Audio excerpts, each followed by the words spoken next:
نحمده ونصلي على رسوله الكريم أما بعد فأعوذ بالله من الشيطان الرجيم بسم الله الرحمن الرحيم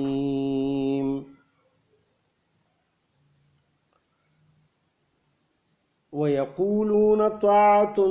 فإذا برزوا من عندك بيت طائفة منهم غير الذي تقول والله يكتب ما يبيتون فأعرض عنهم وتوكل على الله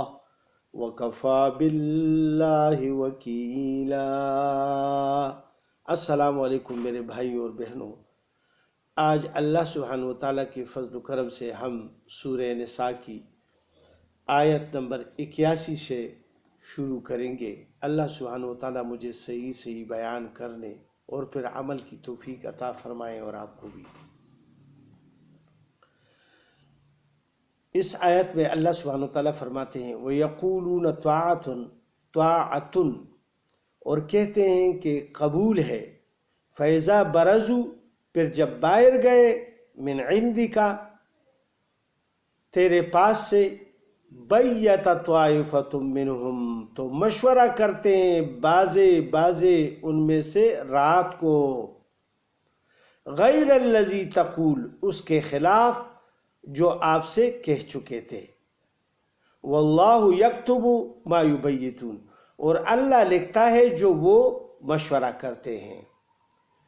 اس میں منافقین کی اس عمل کی طرف اشارہ ہے جو رسول پاک صلی اللہ علیہ وسلم کی محفل میں ہوتے تو یہ اقرار کرتے، جی بالکل آپ بہت اچھے کہہ رہے ہیں اور ہم مانتے ہیں، یہ سب اقرار کر لیتے تھے، لیکن جب آپس میں رات کو ملتے تھے، جدا ہو جاتے تھے، رسول پاک صلی اللہ علیہ وسلم کی محفل سے اٹھ جاتے تھے اور اپنی محفلوں میں جب بیٹھتے تھے تو اس میں پھر تبصرہ کرتے تھے اور اس میں غیب جوئیاں کرتے تھے اور اس میں پھر باتیں کرتے تھے آپس میں۔ تو اللہ سبحانہ و تعالیٰ نے ان کی یہ بری خصلت بیان فرما دی اور بری عادتیں جو ان میں تھی کہ ان کا یعنی اللہ اور رسول پر پورا ایمان نہیں ہے۔ اس لیے اللہ پاک فرماتے ہیں وَيَقُولُونَ طَاعَةٌ، اور کہتے ہیں کہ قبول ہے، فَإِذَا بَرَزُوا مِنْ عِنْدِكَ، پھر جب باہر گئے آپ کے پاس سے، بَيَّتَ طَائِفَةٌ، تو مشورہ کرتے ہیں ایک طائفہ، منہم غیر الذی تقول، آپس میں اس کے خلاف جو آپ سے کہہ چکے تھے، یعنی مان جو چکے تھے، واللہ یکتب ما یبیتون، اور اللہ سبحانہ و تعالیٰ لکھتے ہیں جو وہ مشورہ کرتے ہیں آپس میں، یعنی ہم ان سے غافل نہیں ہیں۔ تو اللہ پاک پھر پیغمبر علیہ السلام کو فرماتے ہیں فَأَعْرِضْ عَنْهُمْ، سو تغافل کریں ان سے، وَتَوَكَّلْ عَلَى اللَّهِ، اور بھروسہ کریں اللہ پر، وَكَفَى بِاللَّهِ وَكِيلًا، اور اللہ کافی ہے کارساز۔ اللہ سبحانہ و تعالیٰ رسول پاک صلی اللہ علیہ وسلم کو صبر کی تلقین فرما رہے ہیں، کیونکہ ظاہر میں وہ کلمہ پڑھتے تھے، ظاہر میں ایسے اعمال منافق کرتے تھے کہ ایک دفعہ یعنی ایسا کوئی عمل کیا عبداللہ ابن ابی ابن سلول نے کہ یعنی عمر رضی اللہ تعالیٰ عنہ نے عرض کیا یا رسول اللہ میں اس کا سر قلم کر دوں، پھر رسول پاک صلی اللہ علیہ وسلم نے فرما دیا کہ میں یہ نہیں چاہتا کہ کلمے پڑھنے والا کا سر قلم کروں اور باہر لوگ یہ کہے کہ مسلمان آپس میں لڑ رہے ہیں اور ایک دوسرے کی گردنیں کاٹ رہے ہیں، یعنی ظاہری طور پر تو یہ کلمہ پڑھ رہے ہیں، دل میں ان کا یعنی منافق ہیں یہ دل میں سے،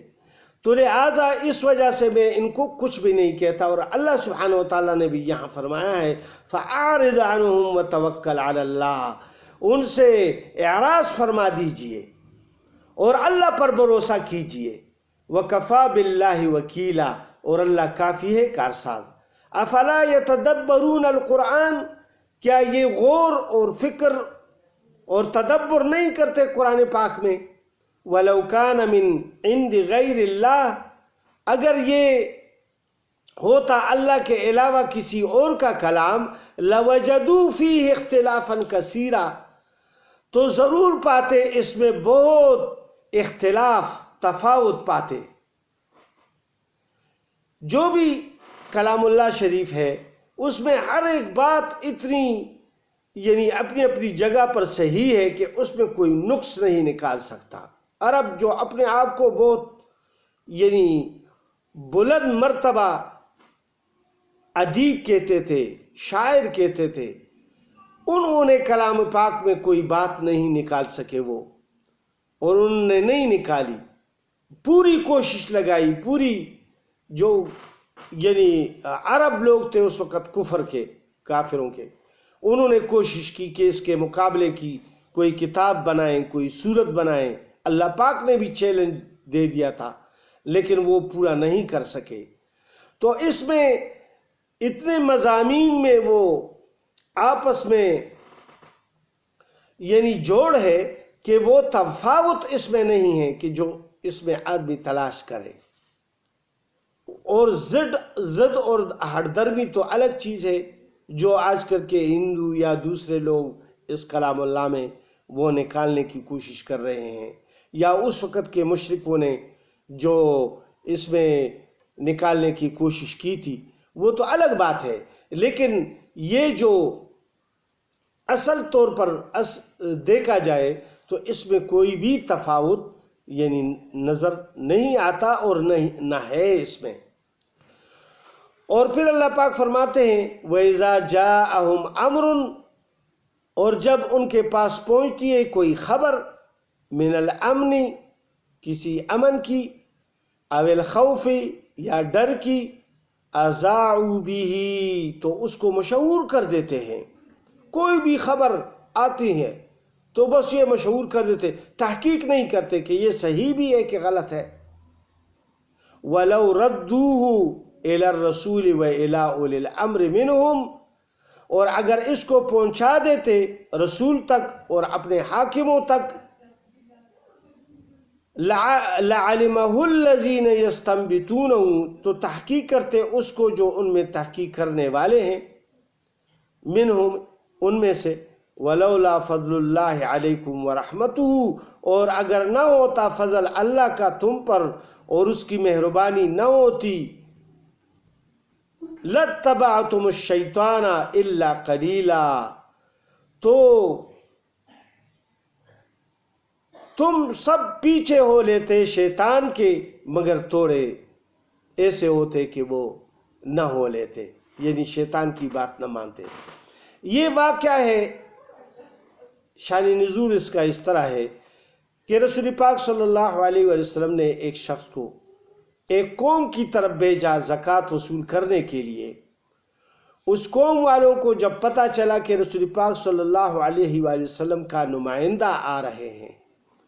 تو وہ استقبال کے لیے باہر نکلے، اور چونکہ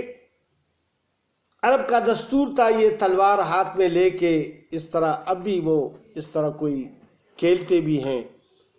اور وہ کوئی اس طرح اور بھی حرکتیں کرتے ہیں، تو اللہ سبحانہ وتعالی نے یہ فرما دیا کہ جب وہ ان لوگوں کو پتہ چلا کہ رسول پاک صلی اللہ علیہ وسلم کا نمائندہ آ رہے ہیں تو ان کے استقبال کے لیے نکلے، تو اس نے جب دور سے دیکھا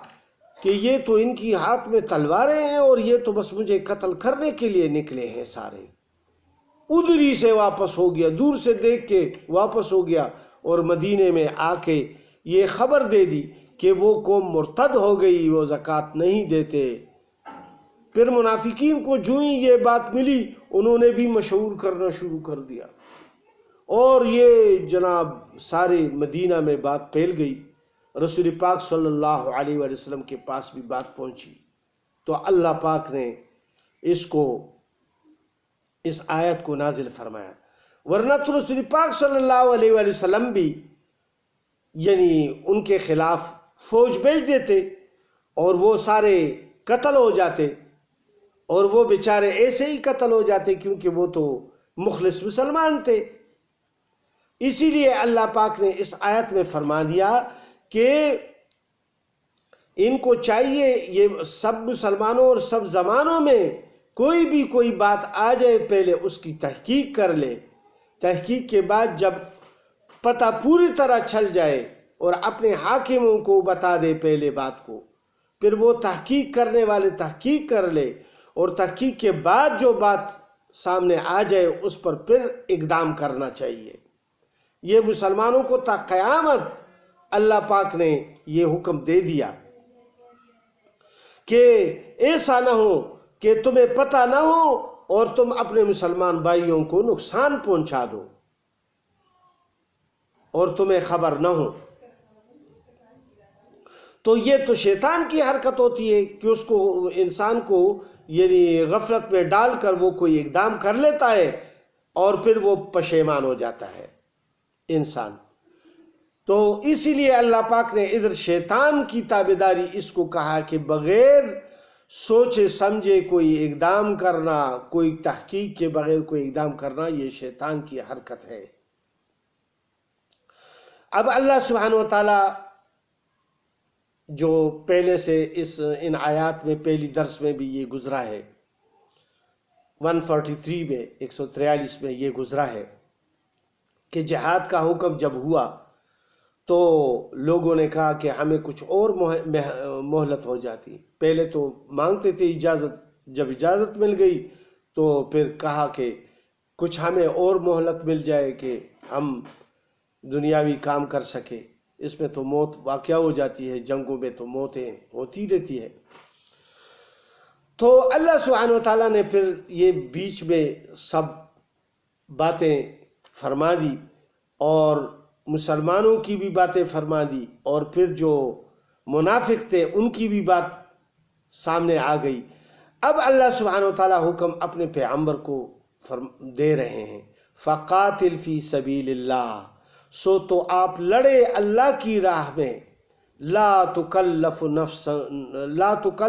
الا نفسک، آپ ذمہ دار نہیں مگر اپنی جان کا، وحرض المؤمنین، اور تاکید کر مسلمانوں کو بھی، عسى اللہ ان یکف بأس الذین کفروا، قریب ہے کہ اللہ بند کر دے لڑائی کافروں کی، واللہ اشد بأسا واشد تنکیلا، اور اللہ بہت سخت ہے لڑائی میں اور بہت سخت ہے سزا دینے میں